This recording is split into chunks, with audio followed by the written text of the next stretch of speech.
우리 구독자분께서 정말로 중요한 말씀 해주셨습니다. 수많은 호재들이 전부 다 잘 적용이 되었고 호재만으로도 잘 따라갔어도 이미 비트코인 가격을 넘었을 거다라고 말씀을 해주셨는데요. XRP 내용과 이 내용 핵심적으로 한번 설명드려 보도록 하겠습니다. 먼저 이번 주에 미국에서 상당히 충격적인 지표가 나왔죠. 생산자 물가 지수가 기업들이 물건을 만들어내면서 찍어내는 가격 자체가 전월 대비 0.9% 정도가 뛰었습니다. 3년 만에 최고치 수치인 거고 전년 대비로도 3.3%나 상승을 했고요.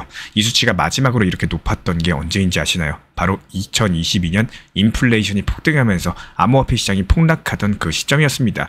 근데 여기서 이상한 거는 소비자 물가는 아직까지도 멀쩡하다라는 거예요. 아니 생산자 물가가 이렇게 올랐는데 왜 소비자 물가에는 반영이 안 될까? 현재 시장에서는 이렇게 의문이 들 수밖에 없는 거고 그 이유는 정말 단순합니다. 기업이 원가가 올랐다라고 해서 바로 가격을 올리지 않습니다. 재고가 있기 때문이겠죠.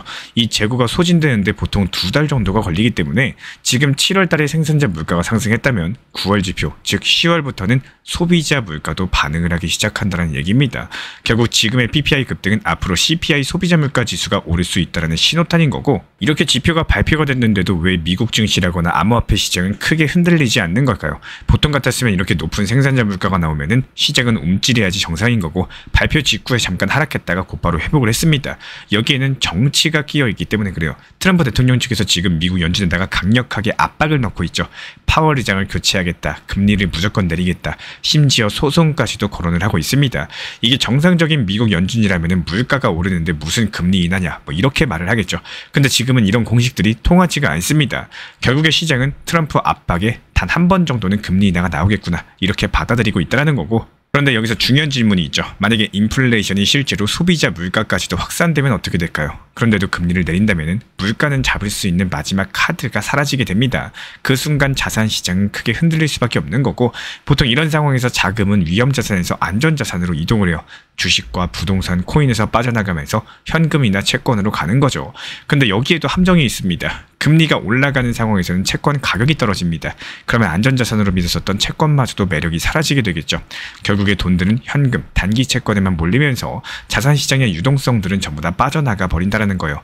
지난 2022년 당시 우리가 경험했었던 장면들이 다시 재현될 수 있다는 얘기겠죠. 그러면 여기서 XRP를 과연 어떻게 바라봐야 될까요? 단기적으로는 분명히 위험자산으로 묶여가지고 흔들릴 수가 있습니다. 이거는 부정할 수가 없는 사실인 거고 하지만 저는 오히려 이런 구간에서 XRP의 존재 이유가 더 강력하게 드러난다라고 바라봅니다. 왜냐하면 달러의 신뢰가 흔들릴수록 독립적인 브릿지 자산 자체가 필요해지기 때문인데요. 실제로 리플 같은 경우는 RLUSD라는 스테이블 코인을 발행을 했고 은행이인가 ETF 돈이 심지어 연준 마스터 계좌 신청까지도 이어지고 있습니다. 단순하게 가격을 올리고자 하는 이벤트가 아니라 제도권 금융의 인프라로서 편입되는 과정이겠죠. 그래서 이번 PPI 뉴스 자체가 단순하게 물가가 올랐다 내렸다의 차원이 아닙니다. 앞으로 2% 정도 물가 시대는 끝나고 3% 물가 시대가 열릴 수 있다는 신호입니다. 금리가 높게 유지가 되는 시대, 물가도 3%대에 고착화되는 시대가 온다라는 거고 이런 것들이 자산시장의 룰 자체가 바뀐다라는 뜻입니다. 그렇기 때문에 우리 구독자분들께서는 단기적으로는 분할 매수, 손절 관리 철저히 하시면서 변동성에 대비하셔야 되는 거고 그리고 장기적으로는 XRP 같은 구조적인 자산을 눈여겨보셔야 됩니다. 달러 시스템이 흔들릴 때 나올 수 있는 새로운 기회 그리고 그거를 잡을 수 있는 거는 결국에 이런 브릿지 자산이기 때문인데요. 이번 생산자 물가 급등 자체가 단순한 경제 뉴스가 아니라 앞으로 우리가 어떤 자산을 선택해야 되는가 여기를 묻는 신호라고 생각을 해요. 시장은 흔들리겠지만 그 속에서 진짜 기회도 열릴 거라는 거죠. 그리고 리플의 XRP가 3자릿수, 4자릿수까지도 갈 수 있다. 요즘에 이런 뉴스들이 커뮤니티에서 돌고 있는 상황인데요. 지금 3달러로서 한 자릿수에 불과한 자산이 어떻게 100달러, 심지어 1000달러까지도 뛴다라는 건지 솔직히 들으면 좀 황당할 수밖에 없겠죠. 저도 처음에는 이게 또 과장된 얘기가 아닌가 이런 생각이 들었습니다. 근데 왜 이런 전망이 계속 나오는 걸까요? 그냥 투자자들을 흥분시키려는 말장난인지 아니면 뭔가 근거가 진짜로 있는 건지 저는 이거를 두 가지 층위에서 봐야 된다고 생각을 합니다. 한 개는 분명히 심리 자극용 서사겠죠. 사람들이 기대감을 키워가지고 포모, 그러니까 놓칠 수 없다는 공포를 만들어내는 거고 여기서 한 가지 더, 그 밑바탕에는 무시할 수 없는 구조적인 변화가 깔려 있습니다. 이런 부분들이 진짜 중요한 거고요. 과거 사례부터 한번 살펴볼게요. 2016년 당시 이더리움이 15달러 언저리에서 오랫동안 맴돌았었죠. 이 당시만 해도 이게 뭐 대단한 자산이냐 이런 회의론들이 상당히 많았습니다. 근데 몇 년 지나면서 어떻게 됐을까요? 1000달러가 넘어서면서 이더리움이 엄청난 가격 폭등이 일어났습니다. 이유가 뭘까 봤을 때 DLB랑 스마트 컨트랙트라는 신흥 수요가 폭발을 했기 때문입니다. 새로운 인프라가 생겼죠. 가격은 그 뒤를 따라갔을 뿐입니다. 지금 XRP도 이더리움이랑 비슷한 구간에 서 있다는 거예요. 하지만 무대가 달라요. 이더리움보다도 훨씬 더 무대가 큽니다. 바로 은행, 국가 결제망, 핀테크 기업, 그리고 리플은 지금 스위프트를 대체하겠다 이런 슬로건을 내걸고 있습니다. 이더리움이랑은 비교 자체가 안 된다라는 거고, 단순하게 이게 코인 가격이 오르느냐 수준의 얘기가 아니라 글로벌 자금 인프라를 싹 다 갈아엎을 수 있는 역사적인 싸움이 될 수밖에 없는 겁니다.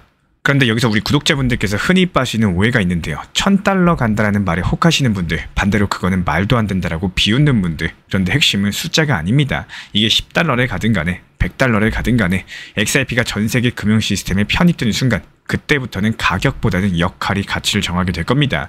가격은 그냥 결과일 뿐일 거예요. 한번 시가총액 계산해 볼까요? XRP가 $10만 돼도 이미 5천억 달러가 넘어서죠. 애플과 비트코인과 어깨를 나란히 하는 수준인 거고, $100라면은 미국 단기 국채 시장에 맞먹는 규모가 됩니다. $1000라면요, 그건 전 세계 증시를 뛰어넘는 엄청난 시가총액입니다. 단기적으로는 비현실적이겠죠. 하지만 이 수치 자체가 비전을 상징을 하는 겁니다. XRP가 단순한 투기 자산이 아니라 글로벌 결제 인프라로 자리 잡게 되는 경우에 시장 참여자들이 상상하는 그 끝 지점이 바로 이런 서사로서 표현이 된다는 거예요. 그렇다면 현실은 어떨까요? 지금 $3 초반에서 XRP가 지지를 잘 받고 있습니다. 단순하게 트레이더들이 버티고 있어서일까? 아닙니다. 기관 수요가 실제로 깔려있고 글로벌 결제망에서 테스트가 이어지고 있기 때문인 거고, 저는 이걸 보면서 솔직히 놀랐습니다. 보통은 투기 자금이 빠지면 무너져야지 정상인데 무너지지 않고 있죠. 버텨주고 있죠. 그 이유는 실질적인 수요들이 바닥을 받치고 있기 때문이에요. 그리고 앞으로 남은 게 뭘까요? ETF 승인, 제도권 편입, 국제 결제망 확장, 이 세 가지가 본격적으로 맞물리는 순간 시장은 얼마까지 오를까가 아니라 이 구조에 참여하지 못하면 어떤 자산이 도태될까, 이런 질문으로 바뀌게 되는 거고, 여기서 저는 우리 구독자분들께 말씀을 드리고 싶어요. 숫자에 휘둘리지 마셔라. $1000냐 $100냐 이거는 그냥 부차적인 숫자에 불과합니다. 여기서 중요한 거는 XRP가 앞으로 전 세계 금융 시스템 속에서 어떤 역할에 맡게 될 것인지, 그 역할이 커지면은 가격은 그냥 자연스럽게 따라올 뿐인 거고, 결론적으로 정리하면 이렇습니다. 지금 우리가 봐야 될 거는 가격이 몇 달러 가냐가 아니라 XRP가 금융 인프라 속에서 어떤 위치를 차지하느냐, 이게 결국에 장기적인 가치를 결정을 하게 될 거예요. 그렇기 때문에 다시 한번 간곡하게 부탁을 드리고 싶습니다. 우리 구독자분들, 당장 눈앞의 숫자에 흔들리지 마시고 구조랑 방향을 읽어주셔야 돼요. 저는 이 부분들이 앞으로 우리 구독자분들에게 가장 중요한 무기가 될 수 있을 거라고 생각을 합니다. XRP가 급락을 하더라도 절대로 흔들리지 않는 투자 심리가 형성이 될 거예요. 숫자에 반응하는 사람이 아니라 구조를 읽는 사람, 결국에 그런 사람들이 그 기회를 거머쥐게 될 거라는 겁니다. 이어서 글로벌 흐름 살펴보겠습니다. 노르웨이 국부펀드 운영 규모만 2,400조 원이죠. 전 세계에서 가장 큰 연기금이자 보수적인 투자로 유명한 곳입니다. 근데 2분기 동안 비트코인 보유량을 83% 정도 늘렸습니다. 단순하게 1억에서 2억 달러가 아니라 11,400코인 비트코인을 간접적으로 들고 있다는 겁니다. 저는 이 뉴스 보고 솔직히 놀랄 수밖에 없었어요. 왜냐하면 국부펀드 같은 기관은 위험 자산은 피하고 안정적인 채권 우량주에만 투자하던 곳인데, 이제는 비트코인 노출까지도 늘리고 있다는 거죠. 여기서 질문이 생깁니다. 왜 하필 지금 비트코인일까요? 단순하게 돈을 벌려고 들어갔다라고 보기에는 성격상 말이 안 되겠죠. 여기는 두 가지 배경이 있습니다. 첫 번째로 비트코인은 이제 투기가 아니라 인프라 자산으로 인식되기 시작했다는 건데요. 그리고 두 번째, 제도권에서 비트코인을 수용할 수 있는 구조가 마련되고 있다는 점이겠죠. ETF 승인, 규제 명문화, 글로벌 기관들의 자금 유입 등 여러 가지 동시에 맞물리고 있는 상황인 거고, 결국에 국부펀드의 행보는 비트코인이 투자자들만의 자산에서 국가 차원의 자금까지도 들어오는 이런 금융 인프라로서 변하고 있다는 신호인 겁니다. 구독자분들도 잘 알고 계시는 S&P 500 글로벌 자본시장의 상징 같은 지수죠. 근데 이 지수를 아예 블록체인에 올리겠다라고 나섰습니다. 지수를 토큰화한다는 건 과연 무슨 의미를 가지고 있을까요? 쉽게 설명하면 이겁니다. 주식지수, 채권지수 같은 것들을 토큰으로 만들어서 블록체인 위에서 사고 팔 수 있게 하겠다라는 거고, 지금까지는 증권사 플랫폼에서만 접근할 수 있던 상품들이 이제는 탈중앙화된 네트워크에서도 유통된다는 얘기겠죠. 이거 그냥 새로운 기술 시도 정도로만 보시면 안 됩니다. 왜냐하면 지수라는 것들이 결국에 시장 전체를 대표하는 거기 때문에 이런 것들을 토큰화한다는 거는 전통 금융과 크립토가 본격적으로 연결된다는 의미를 가지고 있어요. 이 소식들 보면서 이제부터 돈의 길이 진짜 열리고 있구나, 이렇게 싶었습니다.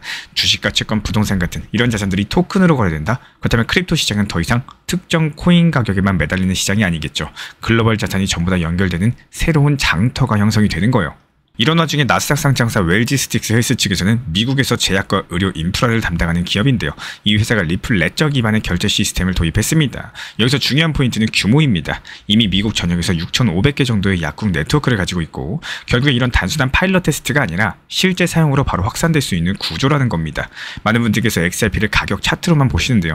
저는 이 뉴스 보고 확신이 더 커졌습니다. XRP는 지금 투자자들이 단기 수익을 노리는 자산이 아니라 금융 백엔드 인프라로서 조용히 확장되고 있다는 거 무시하고 넘어가기 힘든 흐름입니다. 게다가 이번 주에만 4조 원이 넘는 자금이 이더리움 현물 ETF에 들어왔어요. 숫자만 들어봤을 때 실감이 안 오실 텐데 이건 시장이 이더리움을 그 다음 주인공으로 본다는 뜻입니다. 비트코인 ETF 열풍에 이어서 이제 자금이 이더리움 쪽으로 몰리고 있다는 거겠죠.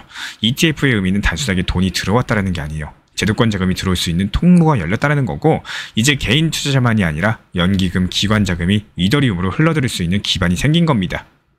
적으로 국부 펀드가 움직이고 글로벌 지수가 토큰화되고 리플 레저가 결제 인프라에 붙고 이더리움의 제도권 자금들이 쏟아지고 있습니다. 겉으로는 각각의 사건이겠지만 본질은 딱 하나예요. 돈의 길이 점점 암호화폐로 이어지고 있다는 거. 차트만 봤을 때 하루 오르고 내리는 게 전부 같아 보이죠. 근데 이런 뉴스들 연결해 보면은 지금 우리가 어떤 변곡점 위에 서 있는지 감이 달라지실 겁니다. 오늘 뉴스 보면서 다시 한번 생각을 했습니다. 단순한 투자 상품 이야기가 아니라 금융 질서 자체가 재편되고 있다는 과정이다라는 거.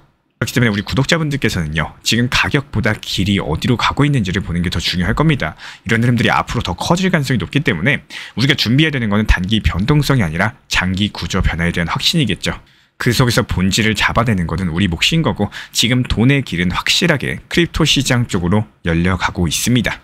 모든 호재들 다 따라갔으면 지금쯤 비트코인 가격이 이미 넘어섰을 거다. 하지만 중요한 거는 XRP와 비트코인의 성격 자체가 완전히 다르다는 점입니다. 결국에 두 자산을 단순 비교하면서 언제쯤 비트코인처럼 갈까 이런 기대를 하시기보다는 XRP 안에서만 느낄 수 있는 재미랑 가능성에 집중하는 게 맞다는 거고 그렇다고 비트코인을 완벽하게 버리실 필요는 없어요. 오히려 낮은 비중이라도 조금씩 꾸준히 모아두시면 훗날 돌아봤을 때 후회 없는 포트폴리오가 될 수 있을 겁니다. 신사 채널에서 운영 중에 있는 정보방에서도 말씀드린 적이 있었죠. 비트코인 5,800만 원일 때부터 꾸준히 타점 안내드렸었고 알트코인에서 나온 수익들 일부 비중 10%, 5%씩 옮겨가면서 장기적으로 모아가셔라 말씀드렸습니다.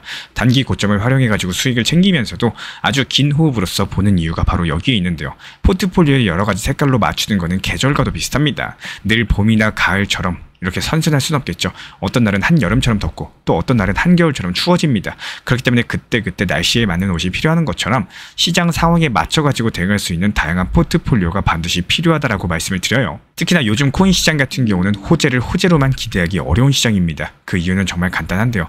너무 많은 사람들이 이미 전부 다 알고 있기 때문에 예전 같으면 어떤 A라는 호재가 갑작스럽게 발표되면서 가격이 튀어 올랐겠지만 지금은 발표 전부터 유튜브, 인터넷, 커뮤니티에 전부 다 퍼져버립니다. 소문난 잔치에 먹을 게 없는 것처럼 정작 발표가 나오면 재료가 소진돼 버려가지고 기대만큼 반응이 나오지 않는 경우가 많은데요. 그렇다고 해서 XRP가 제자리만 돌고 있느냐? 그것도 절대 아니겠죠. 불과 몇 달 전만 해도 2,500원이었던 XRP가 4,900원까지 뛰었다가 지금 잠깐 조정을 받는 것뿐입니다. 1년 전으로 돌아가 보면 700원이었던 게 4,900원까지도 올라갔습니다. 말 그대로 말도 안 되는 상승 자체가 나왔다는 거고 하지만 코인 시장은 24시간 열려있고 우리는 늘 차트를 들여다보면서 빨리 수익을 보고 싶어 합니다. 그러다 보니까 실제로는 큰 상승을 한 건데도 내 욕심과 기대치 때문에 왜 이렇게 더디냐 뭐 이런 생각까지도 드는 건데요.